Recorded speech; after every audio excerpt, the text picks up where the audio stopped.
Les Nations Unies vont débloquer une somme de 7,5 milliards de dollars pour Madagascar afin de financer la réhabilitation de la sécurité au sein du pays. C'est ce qui est ressorti de la rencontre tenue entre le gouvernement malgache et les représentants des Nations Unies au cours de la matinée. Jusqu'à ce jour, plus de 700 personnes se sont rendues au guichet mis en place au village Voir à Indutapenak pour le projet Tanamasoange.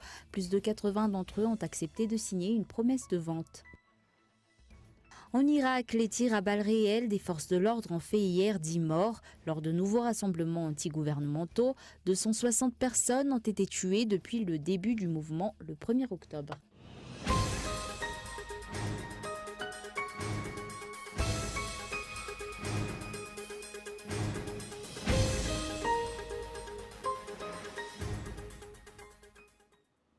Bonsoir à tous et merci d'être avec nous sur Cool TV pour cette nouvelle édition du journal. Ce soir, à la une de l'actualité, les Nations Unies vont débloquer une somme de 7,5 millions de dollars pour Madagascar afin de financer la réhabilitation de la sécurité au sein de la Grande Île. C'est ce qui est ressorti de la rencontre tenue entre le gouvernement malgache et les représentants des Nations Unies au cours de la matinée. Un reportage signé Ouna Sain, Ange 99. Dans le cadre de la réhabilitation de la sécurité au sein du pays, le gouvernement malgache, par le biais du ministère des Affaires étrangères, collabore avec les Nations Unies. Une collaboration qui a permis à Madagascar d'obtenir 7,5 millions de dollars des Nations Unies pour financer des projets liés à la restauration de la sécurité à Madagascar entre 2020 et 2022. Une nouvelle qui a fait suite à la réunion tenue entre les membres du gouvernement dirigé par le Premier ministre et des représentants des Nations Unies. Nous avons discuté des 3 grands projets qui vont nous permettre de restaurer la sécurité au sein du pays. Nous tenons particulièrement à remercier les Nations Unies pour leur collaboration. N'oublions pas que le chef d'État a placé comme objectif de restaurer au plus vite la sécurité. Les projets mis en place doivent donc répondre aux besoins de la population. La mise en place de stratégies pour restaurer la sécurité à Madagascar se poursuit.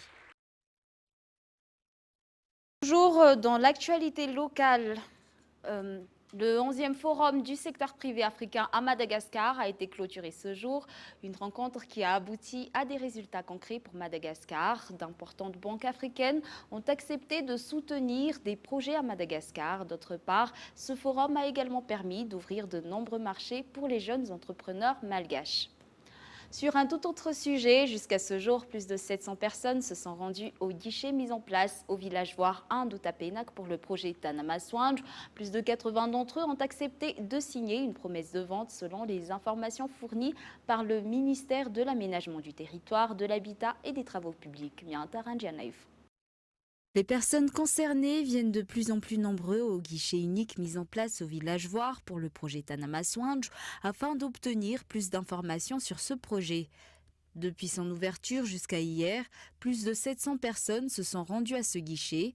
Ces derniers possèdent en totalité près de 13 hectares de terrain impliqués dans les 100 hectares concernés par la première étape de ce projet.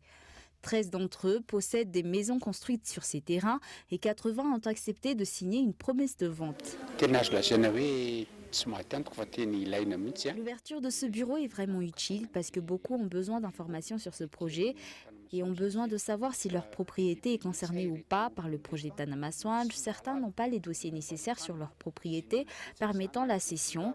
Nous les aidons également à faire face à ce problème afin de pouvoir procéder à leur indemnisation.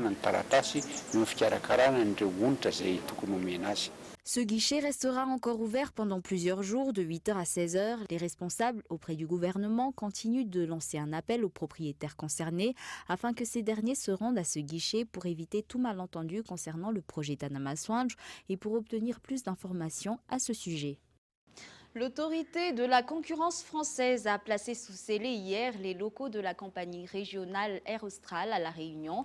Une décision en lien avec l'affaire de la desserte de Madagascar par Corsair. Toutefois, selon le ministre malgache des Transports et du Tourisme ainsi que les représentants d'Air Madagascar, cette situation ne devrait avoir aucun impact sur la compagnie nationale. Michela Ranardzon. Hier, l'autorité de la concurrence française est intervenue à La Réunion. Elle a procédé à une perquisition dans les bureaux de la direction générale d'Air Austral. Elle cherche à comprendre pourquoi Madagascar a mis fin au droit de trafic de corsaires entre la Grande Île et La Réunion en 2018. Rappelant que depuis 2017, Air Austral est devenu un partenaire stratégique de la compagnie aérienne malgache, détenant 49% du capital d'Air Madagascar.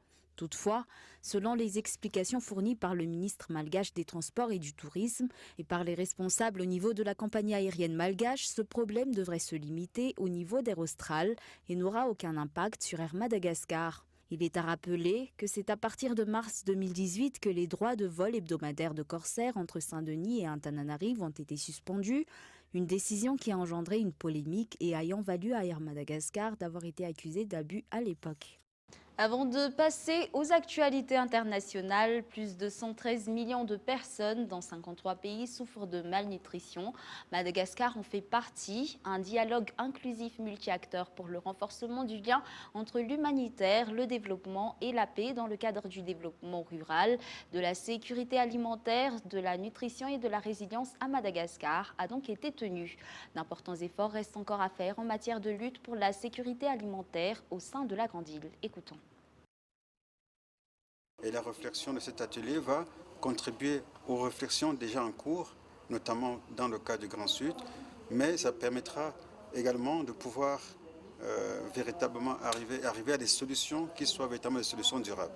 Et qu'on ne soit pas tout le temps, chaque année, à reprendre, à chaque fois qu'il y a des aléas, à reprendre les mêmes approches, à faire les mêmes investissements sans avoir des résultats concrets. Bon, l'objectif, véritablement, c'est d'arriver à des solutions durables pour répondre à ces questions-là. Mais comme vous le disiez, il me serait difficile de vous dire plus précisément en combien d'années on y arrivera, mais tout ce que nous faisons, c'est de pouvoir arriver à ces résultats durables. Place maintenant aux actualités internationales. En Irak, les forces de l'ordre ont ouvert le feu sur les manifestants hier, faisant 6 morts à Bagdad et 4 à Bassora. Depuis le début du mouvement, le 1er octobre, qui réclame la chute du régime, 260 personnes ont été tuées. Les détails dans ce reportage de France 24. Ils courent pour tenter d'échapper aux balles des forces de l'ordre. Devant l'hôpital de Bassora, les blessés affluent. Un jeudi de nouveaux meurtriers pour la contestation en Irak. À Bagdad, les balles sifflent au-dessus des manifestants. Leur stratégie repose sur 2 axes. Le premier, faire tomber les barrages pour accéder aux bâtiments officiels. Le deuxième axe se concentre sur les ponts qui enjambent le fleuve Tigre. Les manifestants les ont barricadés. On est allé sur le pont des Martyrs pour empêcher son accès aux forces de police, pour nous protéger et protéger les autres manifestants. Car ces ponts mènent au cœur de la contestation, la place Tahrir, c'est-à-dire place de la libération, occupée par les manifestants depuis plus d'1 mois. Vous, les politiciens, vous avez détruit le pays. Vous avez pillé notre richesse pendant 16 ans. Partez, c'en est assez.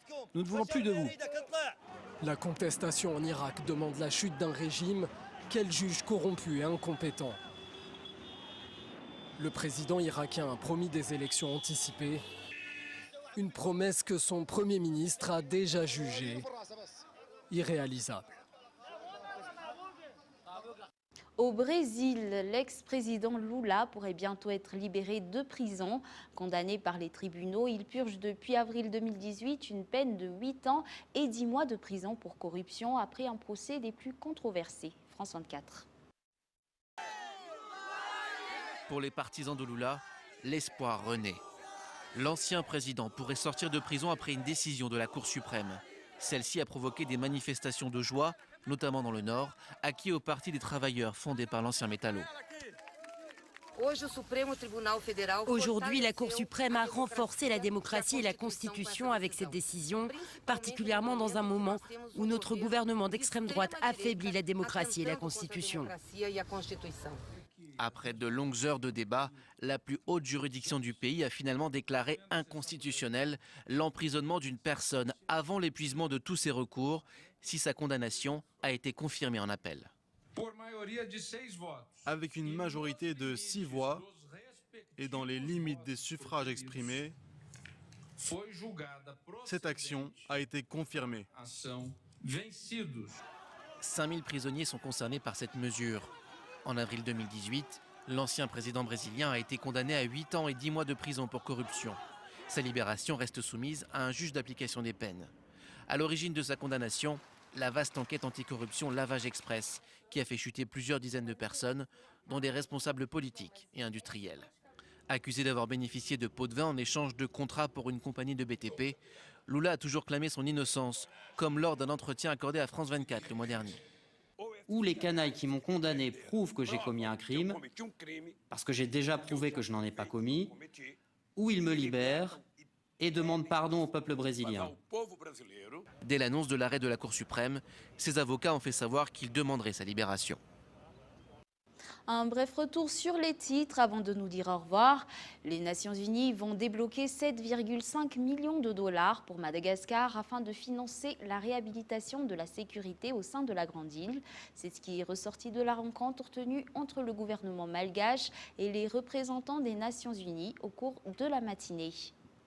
Jusqu'à ce jour, plus de 700 personnes se sont rendues au guichet mis en place au village Voir à Ndouta-Pénac pour le projet Tanamaswanj.